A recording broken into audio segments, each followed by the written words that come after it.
Giao tranh ở miền đông Ukraine tiếp tục khốc liệt như đấu trường sinh tử. Giữa lúc ấy, Nga triển khai máy bay tới Belarus để tập trận hay chuẩn bị tấn công Ukraine.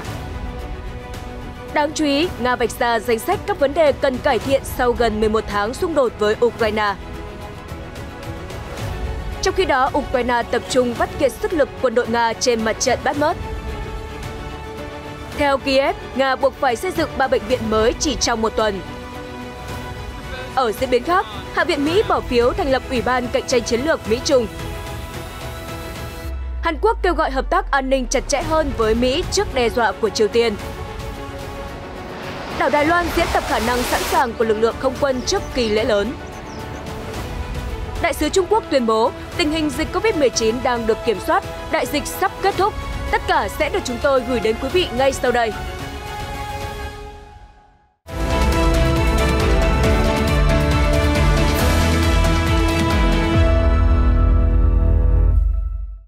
Chào mừng quý vị đến với chương trình Quốc tế sáng. Thưa quý vị, trong nhiều tháng nay, Ukraine đã nhiều lần lo ngại Nga có thể mở đợt tấn công mới từ Belarus, tấn công thủ đô Kiev trong năm nay, đặc biệt khi Moscow và đồng minh có nhiều hoạt động quân sự chung.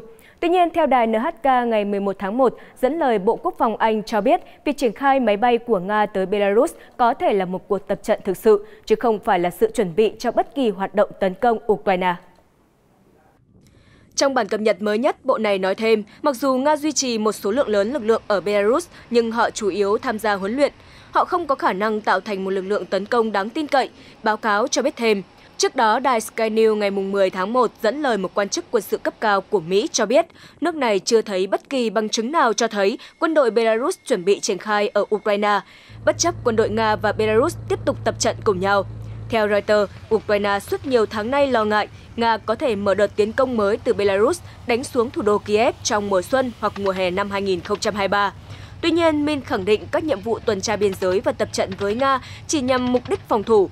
Bộ Quốc phòng Belarus thông báo, nhóm quân sự chung giữa Belarus và Nga được thiết lập củng cố là nhằm phục vụ lợi ích tăng cường bảo vệ và phòng thủ của nhà nước liên minh dựa trên tình hình hiện tại ở gần biên giới của chúng tôi. Bộ cho biết, các hoạt động diễn tập phối hợp chiến đấu đã được lên kế hoạch, bao gồm tập trận không quân. Tạp chí Newsweek ngày 10 tháng 1 năm 2023 cho hay, Bộ trưởng Quốc phòng Nga Sergei Shoigu đã vạch ra một danh sách các cải thiện quân sự mà Nga có kế hoạch ưu tiên trong năm nay, sau gần 11 tháng phát động chiến dịch quân sự ở Ukraine. Trong đó gồm những điều gì? Mời quý vị tiếp tục theo dõi chương trình để tìm hiểu. Khi bắt đầu điều quân qua nước láng giềng vào tháng 2 năm ngoái, Nga đã dự tính sẽ nhanh chóng càn quét quốc gia Đông Âu. Tuy nhiên, mục tiêu này đã không được như ý và vấp phải vô vàn khó khăn thách thức. Trong đó, Moscow phải đối phó với các lệnh trừng phạt chưa từng có của phương Tây và có nhiều báo cáo quân đội Nga thiếu hụt nhân sự, nguồn cung và gặp các vấn đề với giới lãnh đạo. Trong khi đó, quân đội Ukraine đã được củng cố nhờ viện trợ quân sự và an ninh liên tục từ các đồng minh phương Tây. Ngày 10 tháng 1 năm 2023, Bộ trưởng Shoigu nói với các tướng hàng đầu của Nga rằng Moscow sẽ nỗ lực cải thiện lực lượng không quân, bao gồm củng cố khả năng tấn công tổng thể và cải thiện khả năng chỉ huy, liên lạc và huấn luyện. Ông nói thêm, Nga sẽ tăng cường khả năng chiến đấu của lực lượng hàng không vũ trụ về cả năng lực của máy bay chiến đấu và máy bay ném bom ở những khu vực có các hệ thống phòng không hiện đại đang hoạt động, cũng như cải tiến các phương tiện máy bay không người lái. Thông báo này được đưa ra sau khi Lầu Năm Góc, Bộ Quốc phòng Anh và các chuyên gia khác đánh giá rằng Nga không thành công trong việc duy trì ưu thế trên không ở Ukraine. Bộ trưởng cho biết, kế hoạch trước mắt của chúng tôi là mở rộng kho vũ khí tấn công hiện đại. Chúng ta cần cải thiện hệ thống quản lý và liên lạc. Ngoài những cải tiến trong lực lượng không quân Nga, Bộ trưởng Shoigu nói rằng các ủy ban quân sự, nơi tuyển chọn binh lính, cần phải được hiện đại hóa.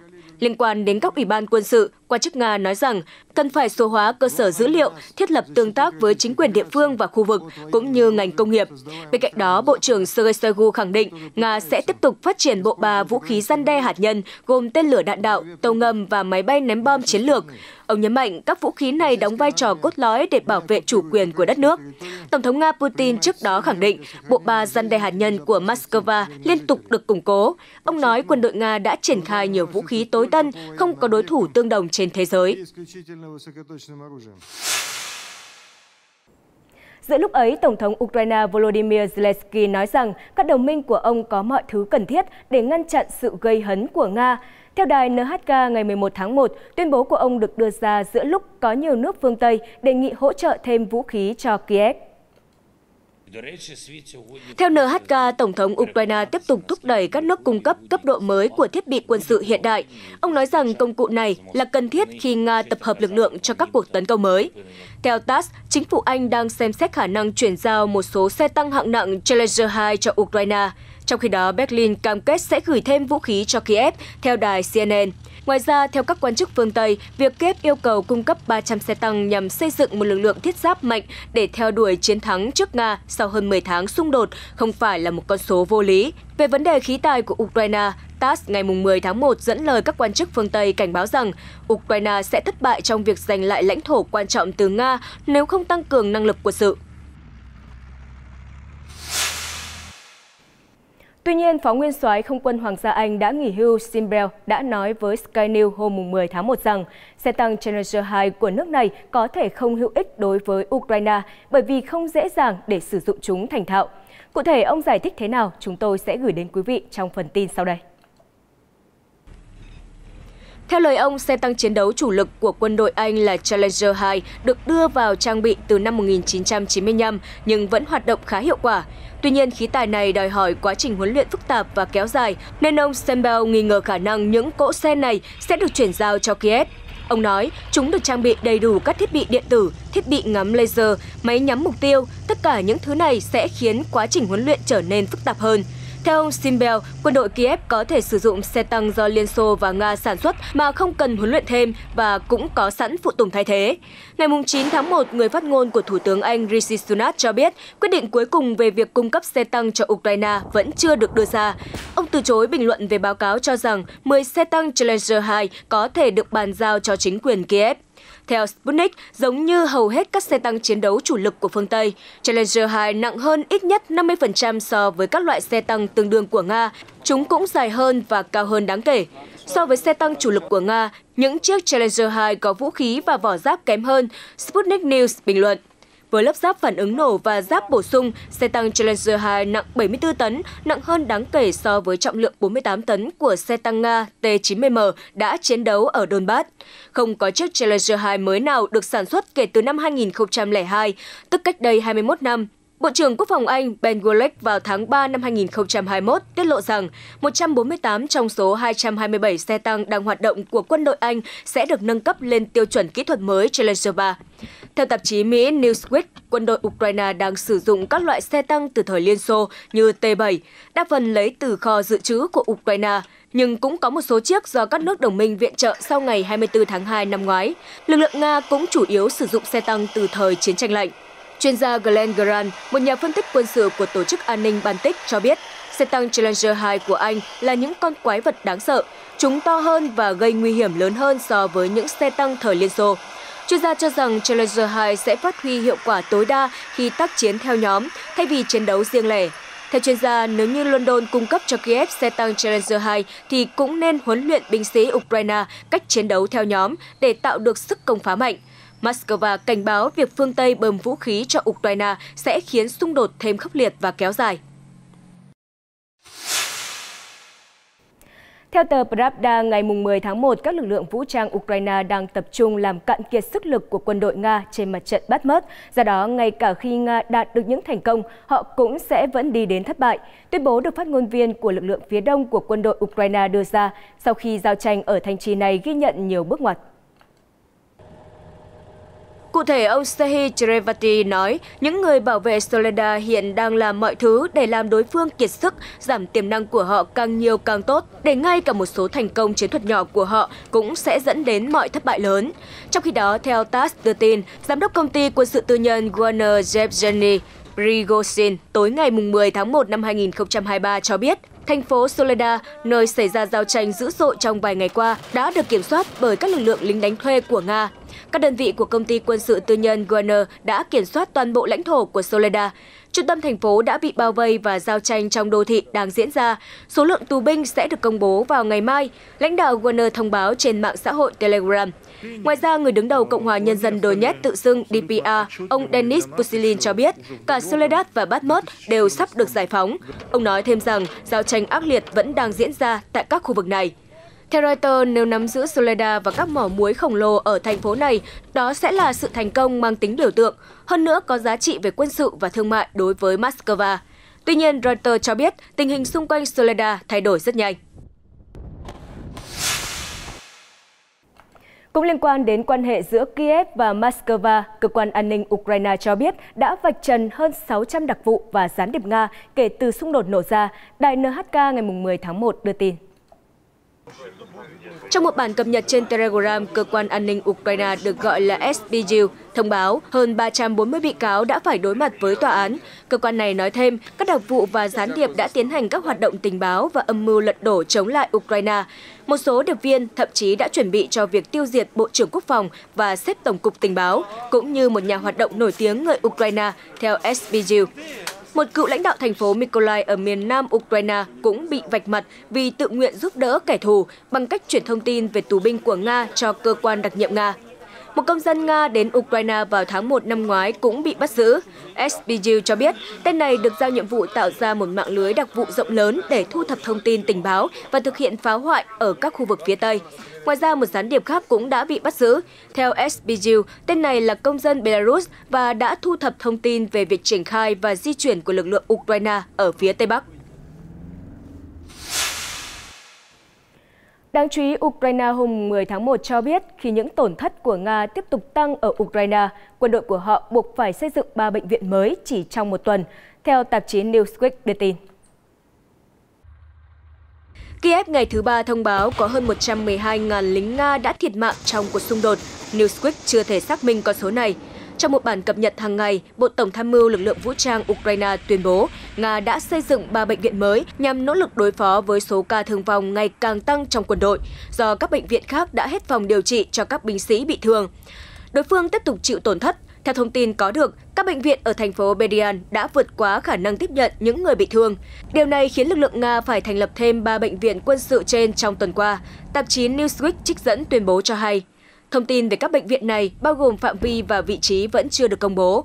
Tuyên bố của Ukraine là dấu hiệu mới nhất cho thấy Nga đang chiến đấu với tỷ lệ thương vong cao.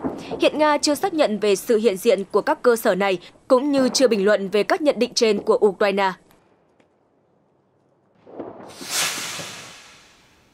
Nhiều nước châu Âu không chỉ lo ngại về sức ảnh hưởng của xung đột ở Ukraine mà còn về các thách thức từ Moscow. Đài NHK ngày 10 tháng 1 dẫn lời Cơ quan An ninh Quốc gia Thụy Điển SAPO thông báo, nước này dự đoán Nga sẽ tăng cường các hoạt động đe dọa mạng lưới điện và viễn thông của quốc gia châu Âu. Người đứng đầu SAPO, Charlotte von Essen, đã mô tả các hành động của Moscow là không thể đoán trước và dự đoán các hoạt động đe dọa an ninh chống lại Thụy Điển sẽ gia tăng. Bà giải thích các lĩnh vực có nguy cơ cao bị nhắm tới là viễn thông, nguồn cung điện và vận chuyển các vật liệu quan trọng. Bà von Essen đã phát biểu sau khi kết thúc cuộc họp kéo dài 3 ngày ở Salem với sự tham dự của Tổng thư ký NATO Jens Stoltenberg, Thủ tướng Thụy Điển Ulf Kristersson và các chuyên gia an ninh và chính sách đối ngoại của Thụy Điển. Bà cũng cảnh báo rằng SAPO đang chứng kiến sự lan rộng của các thuyết âm mưu và thông điệp chống nhà nước. Bà từ chối bình luận về việc liệu các hoạt động của Nga có tăng lên kể từ khi Thụy Điển và Phần Lan nộp đơn xin gia nhập NATO hay không.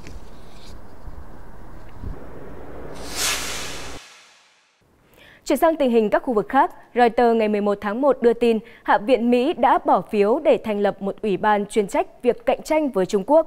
Cơ quan này có nhiệm vụ gì? Xin mời quý vị cùng tìm hiểu ngay sau đây. Tại cuộc bỏ phiếu với 365 phiếu ủng hộ và 65 phiếu chống, các nghị sĩ Hạ viện đã thông qua nghị quyết thành lập Ủy ban Cạnh tranh Chiến lược Mỹ-Trung. Cơ quan này sẽ điều tra các vấn đề cạnh tranh với Trung Quốc và đưa ra các đề xuất chính sách. Theo Reuters, tất cả 65 nhà lập pháp Mỹ bỏ phiếu phản đối nghị quyết trên đều là thành viên của Đảng Dân Chủ. Một vài trong số họ bày tỏ lo ngại, Ủy ban do hạ nghị sĩ Cộng hòa Mike Gallagher đứng đầu sẽ mang tính đảng phái quá mức. Hạ nghị sĩ Dân chủ Jim McGovern, đồng chủ tịch Ủy ban điều hành Quốc hội về Trung Quốc, một nhóm gồm các thành viên Hạ viện và Thượng viện chuyên nghiên cứu chính sách Trung Quốc cho biết ông sẽ ủng hộ việc thành lập Ủy ban mới. Chúng tôi chắc chắn không muốn biến nó thành một nơi duy trì sự ghét bỏ người châu Á, ông McGovern nói. Trong khi đó, Chủ tịch Hạ viện Kevin McCarthy khẳng định Ủy ban mới sẽ không mang tính đảng phái. Ông cam kết Ủy ban sẽ giải quyết các vấn đề như giành lại các việc làm từ Trung Quốc về Mỹ, đảm bảo quyền sở hữu trí tuệ và đưa các chuỗi cung cung ứng về nước. Ngoài ra, các trắc trở trong quan hệ Mỹ-Trung về thâm hụt thương mại, sự minh bạch trong cách Bắc Kinh xử lý COVID-19 cũng được Ủy ban giải quyết.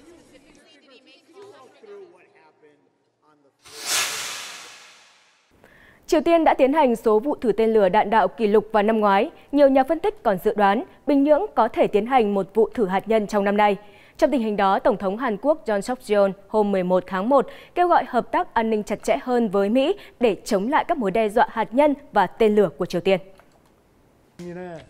Trong cuộc phỏng vấn với Associated Press, Tổng thống nói rằng Hàn Quốc và Mỹ đã thảo luận về kế hoạch chung liên quan đến tài sản hạt nhân của Mỹ trong bối cảnh đe dọa hạt nhân gia tăng từ Bình Nhưỡng.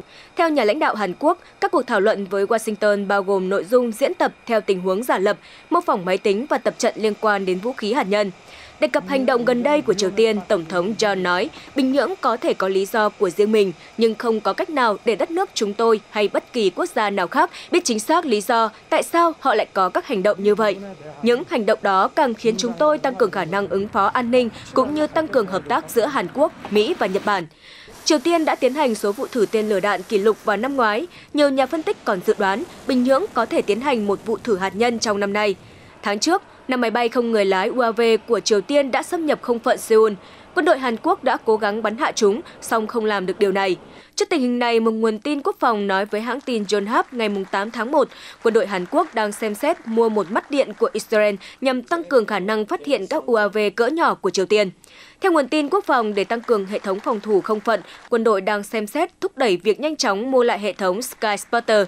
Được chế tạo bởi Rafael Advanced Defense System, hệ thống có thể phát hiện sớm và theo dõi các vật thể trên không, bao gồm UAV, cũng như bóng bay và diều, được sử dụng cho các cuộc tấn công khủng bố. Quân đội sẽ đưa ra quyết định chính thức sau khi xem xét về tính hiệu quả của hệ thống trên trong việc chống lại các mối đe dọa từ UAV Triều Tiên, theo hãng tin Yonhap.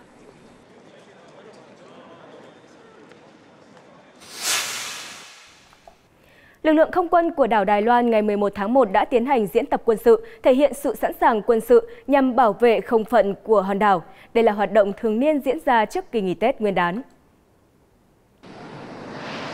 Theo Reuters, các thành viên của lực lượng không quân số 2 đã điều động phi đội chiến đấu cơ Myret 2000 và thực hiện các kỹ thuật cất hạ cánh tại căn cứ Hsinchu ở miền Nam Đài Loan. Phi công quân sự Trung tá Wu Bongjang nói trong một cuộc họp báo rằng tất cả các máy bay chiến đấu của Đài Loan luôn trong tình trạng báo động. Cơ quan phòng vệ Đài Loan ngày 9 tháng 1 thông báo họ đã phát hiện 57 máy bay và 4 tàu hải quân Trung Quốc hoạt động xung quanh hòn đảo. Trong đó có 28 máy bay đã bay vào vùng nhận dạng phòng không của Đài Loan. Trung Quốc luôn coi Đài Loan là một tỉnh chờ thống nhất và có thể sử dụng vũ lực nếu cần. Tổng thống Azerbaijan vừa khẳng định rằng quốc gia này không có kế hoạch tham gia vào một cuộc xung đột quân sự khác với nước láng giềng Armenia, khi căng thẳng giữa hai quốc gia liên tục leo thang bởi những tranh chấp ở khu vực Nagorno-Karabakh, tuyên bố được đài RT đăng tải vào ngày 10 tháng 1. Khi được yêu cầu bình luận về một số báo cáo cho rằng Azerbaijan có thể tấn công Armenia trong tương lai, Tổng thống Aliyev lên tiếng bác bỏ các tin đồn giả mạo, đồng thời cho rằng tất cả những cáo buộc trên là một chiến dịch bẩn thỉu và vu khống nhằm chống lại chính phủ. Armenia không chấp nhận sự thật Azerbaijan giành được lãnh thổ trong khu vực tranh chấp, nên các cuộc đụng độ vào tháng 9 là không thể tránh khỏi. Tôi hy vọng những sự cố như vậy sẽ không xảy ra nữa. Azerbaijan và Armenia nên sớm đạt hiệp ước hòa bình vì thỏa thuận này sẽ có ích cho các quốc gia trong khu vực, Tổng thống Aliyev cho biết. Về phía Armenia, Thủ tướng Nikol Pashinyan tuyên bố quốc gia này sẵn sàng ký hiệp ước hòa bình với Azerbaijan, với điều kiện hiệp ước này phục vụ lợi ích quốc gia của Armenia. Bên cạnh đó, hiệp ước cần có cơ chế tuân thủ hiệu quả để tránh leo thang căng thẳng. Việc cầu xin hòa bình là vô nghĩa. Hòa bình chỉ có thể đạt được dựa trên những thỏa thuận và mối quan hệ khoan dung với Thổ Nhĩ Kỳ và Azerbaijan, Thủ tướng Armenia cho biết thêm. Được biết, Armenia tách khỏi Azerbaijan vào năm 1988 và thành lập nước Cộng hòa vào năm 1991. Vào tháng 9 năm 2022, nhiều cuộc đụng độ xảy ra ở khu vực biên giới hai nước khiến hàng chục binh sĩ thiệt mạng. Sau đó, hai bên đều đổ lỗi cho nhau về hành vi xúi giục bạo lực.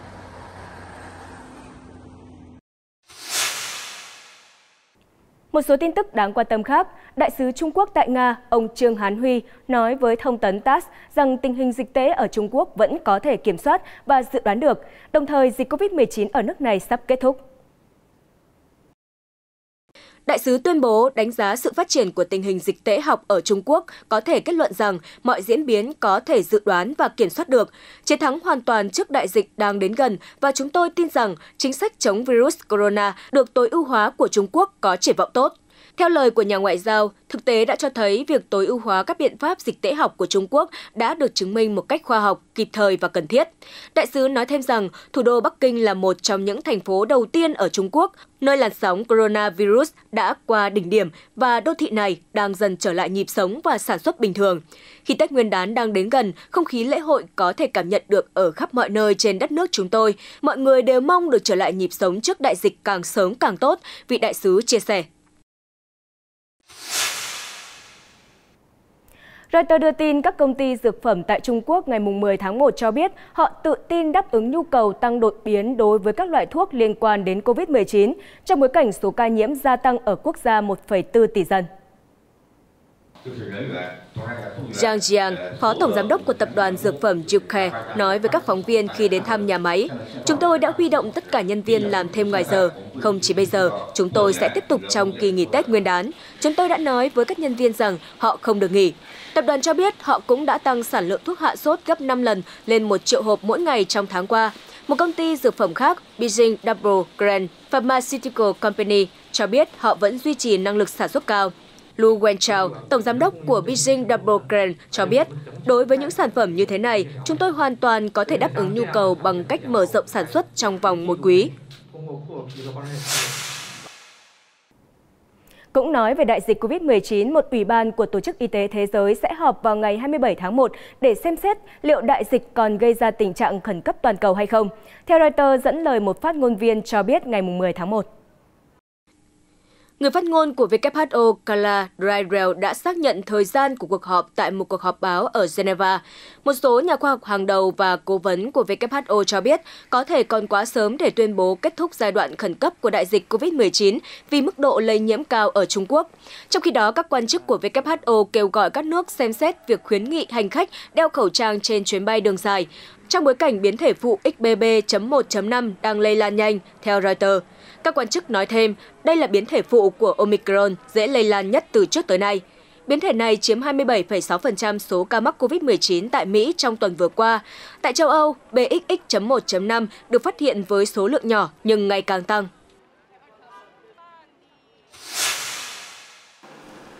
Cơn bão mới nhất ở Thái Bình Dương đã gây ra những trận mưa như trút nước và gió dữ dội ở bang California vào ngày 10 tháng 1, làm mất điện, gây ngập lụt và khiến người dân gấp rút sơ tán. Người dân ở thị trấn Montecito được lệnh rời khỏi nhà khi tình hình chuyển biến tồi tệ hơn. Đối với một số người, tình hình lại gợi nhớ về trận lở đất năm 2018, khiến 23 người thiệt mạng. Một người dân tên Janet Stimson nói, người dân nơi đây có thể đã phải trải qua những rối loạn căng thẳng sau sang chấn vì trận lở đất xảy ra 5 năm trước. Trong khi đó, một người dân khác tên Quirin quyết định trú ẩn tại chỗ. Tôi không chắc thiệt hại năm nay là bao nhiêu, nhưng cơn bão năm nay làm tôi nhớ về những gì đã diễn ra vài năm trước. Nhiều người đã thiệt mạng, nhiều người đã cố gắng dọn dẹp và hy vọng sớm vượt qua mọi chuyện. Nhưng có một cơn bão khác lại đang đến, những điều tồi tệ vẫn chưa kết thúc, ông nói với Reuters. Montecito nằm trong số 17 khu vực của California, nơi giới chức lo ngại những trận mưa xối xả có thể mang theo bùn đất, đá tảng từ sườn đồi, theo Reuters.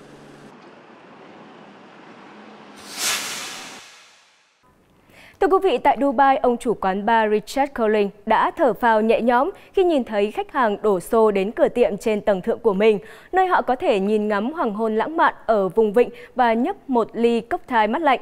Những người như ông Colling đang rất hy vọng doanh số sẽ tăng cao khi Dubai vào đầu năm nay thông báo giảm thuế 30% đối với thức uống có cồn. Tác động của chính sách cắt giảm thuế sẽ cần có thời gian để các chủ quán bar có thể cảm nhận rõ vì đa số cửa hàng đã mua rượu bia dự trữ trước ngày 31 tháng 12 năm ngoái. Cũng vào hôm đó, Dubai thông báo sẽ tạm dừng thu 30% thuế từ các công ty rượu và đồ uống có cồn, cũng như loại bỏ giấy phép mà khách du lịch và người nước ngoài trước đây phải xin để được phép mua rượu từ các cửa hàng và mang đi uống riêng. Quyết định có hiệu lực từ ngày đầu năm mới năm 2023. Ông Colling, giám đốc điều hành của Guest Hospitality cho biết, chúng tôi không nhìn thấy sức ảnh hưởng của quyết định cắt giảm thuế rượu bia ngay lập tức, nhưng hiệu ứng của nó với ngành công nghiệp này chắc chắn sẽ lan tỏa rất nhanh.